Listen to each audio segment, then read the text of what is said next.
नमस्कार। आज हम समझने वाले हैं भारत सरकार के 2026-27 के बजट को। अब ये सिर्फ कुछ नंबरों का खेल नहीं है, बल्कि ये वो रोड मैप है जो हमारे देश की आर्थिक दिशा तय करता है। तो चलिए इसे परत दर परत खोलते हैं और देखते हैं कि इसका असल में मतलब क्या है। देखिए, हर बजट के पीछे एक सोच होती है, एक विजन होता है। वित्त मंत्री निर्मला सीतारमण का ये बयान उसी सोच को दिखाता है। इसका निचोड़ यह है कि देश की तरक्की का फायदा समाज के हर तबके तक, खास तौर पर गरीबों और महिलाओं तक पहुंचना चाहिए। यही वो भावना है जो उन सभी आंकड़ों के पीछे है जिन पर हम अब बात करने वाले हैं। तो इस बजट को ठीक से समझने के लिए हमने इसे 5 हिस्सों में बांटा है। हम शुरू करेंगे सरकार के विजन से, फिर देखेंगे कि पैसा कहां से आता है और कहां खर्च होता है। इसके बाद हम घाटे के कॉन्सेप्ट को समझेंगे और आखिर में जानेंगे कि इस बार सरकार की प्राथमिकताएं क्या हैं। तो चलिए शुरू करते हैं पहले सेक्शन से। सरकार का कहना है कि ये बजट 3 मुख्य कर्तव्यों पर आधारित है। आप इन्हें वो 3 पिलर समझ सकते हैं जिन पर इस साल के सारे वित्तीय फैसले टिके हुए हैं। तो ये हैं वो 3 कर्तव्य। पहला, इकोनॉमी की रफ्तार को बढ़ाना और उसे बनाए रखना। दूसरा, लोगों को इतने मौके देना कि वो अपनी काबिलियत का पूरा इस्तेमाल कर सकें। और तीसरा, ये पक्का करना कि तरक्की का फायदा सबको मिले, कोई भी पीछे न छूटे। ये तीनों मिलकर ही सबका साथ सबका विकास के विजन को आगे बढ़ाते हैं। चलिए अब पैसे के सफर पर निकलते हैं। सबसे पहला और सबसे जरूरी सवाल, सरकार के पास आखिर पैसा आता कहां से है? आइए इसका पूरा हिसाब किताब देखते हैं। ये चार्ट देखिए, तस्वीर एकदम साफ हो जाती है। सरकार की कमाई का जो सबसे बड़ा हिस्सा है, यानी 24%, वो उधार और दूसरी देनदारियों से आता है। उसके ठीक बाद है इनकम टैक्स, जिससे 21% आता है, और फिर कंपनियों से मिलने वाला कॉर्पोरेशन टैक्स, जो 18% है। जीएसटी और दूसरे टैक्स का हिस्सा 15% का है। इसको अगर और आसान भाषा में समझें तो सरकार के हर 1 रुपए की कमाई में से 24 पैसे उधार के होते हैं। बाकी का बड़ा हिस्सा टैक्स से आता है, मतलब 21 पैसे आम लोगों के इनकम टैक्स से, 18 पैसे कंपनियों के टैक्स से और 15 पैसे जीएसटी जैसे टैक्स से। इससे साफ है कि सरकार के लिए उधार लेना और टैक्स इकट्ठा करना दोनों ही कितने जरूरी हैं। ठीक है, तो पैसा कहाँ से आया ये तो हमने देख लिया। अब सवाल ये है कि ये पैसा जाता कहाँ है। सरकार पैसा कैसे खर्च करती है, इससे उसकी प्राथमिकताओं का साफ पता चलता है। अब ये चार्ट सरकारी खर्च की कहानी कहता है।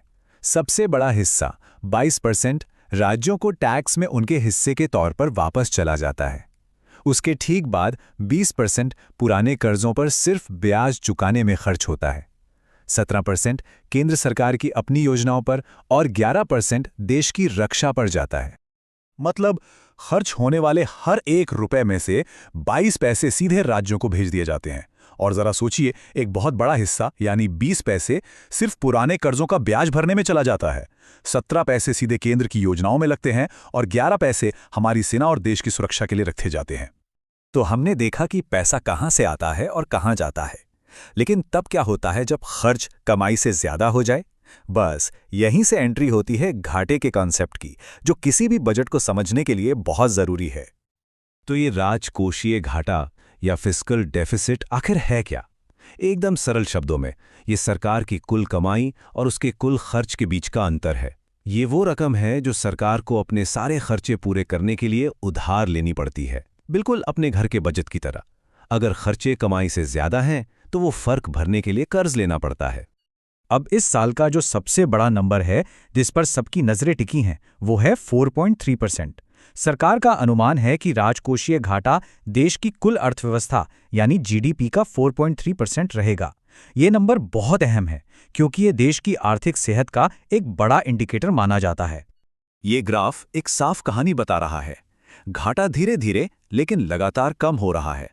2024-25 में ये 4.8% था, फिर 4.4% हुआ और अब 4.3% का अनुमान है। इसी को फिस्कल कंसोलिडेशन कहते हैं, यानी सरकार अपनी उधारी को धीरे धीरे काबू में ला रही है। तो अब तक हमने बड़ी तस्वीर और बड़े बड़े नंबर्स की बात की।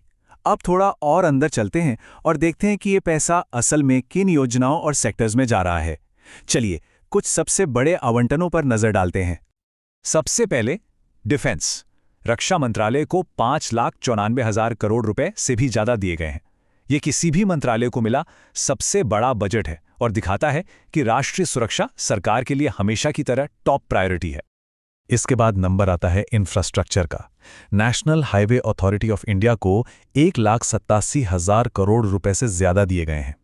ये साफ संकेत है कि देश में सड़कों और हाईवे का जाल बिछाने पर जोर जारी रहेगा ताकि इकोनॉमी को रफ्तार मिल सके। एक और बड़ी प्राथमिकता है क्लीन एनर्जी। पीएम सूर्य घर मुफ्त बिजली योजना के लिए 22,000 करोड़ रुपए अलग रखे गए हैं।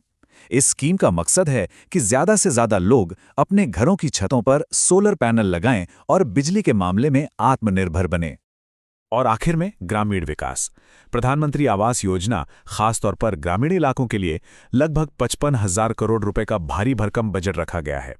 ये सीधे उस विजन से जुड़ता है जिसकी बात हमने शुरू में की थी कि हर किसी की आकांक्षाएं पूरी हों और उन्हें जरूरी संसाधन मिले। तो कुल मिलाकर कहानी यह है कि ये बजट 3 चीजों के बीच संतुलन बनाने की कोशिश कर रहा है। एक तरफ इकोनॉमी की ग्रोथ को बनाए रखना, दूसरी तरफ आम नागरिकों की भलाई सुनिश्चित करना और साथ ही साथ वित्तीय अनुशासन भी बनाए रखना। और ये सब हमें एक आखिरी और सबसे अहम सवाल पर ले आता है। इस पूरे वित्तीय रोडमैप को देखते हुए आने वाले साल में भारतीय अर्थव्यवस्था के लिए सबसे बड़े मौके क्या होंगे और सबसे बड़ी चुनौतियां क्या होंगी? यही वो सवाल है जिस पर हम सभी को सोचना होगा। इस विश्लेषण में शामिल होने के लिए धन्यवाद।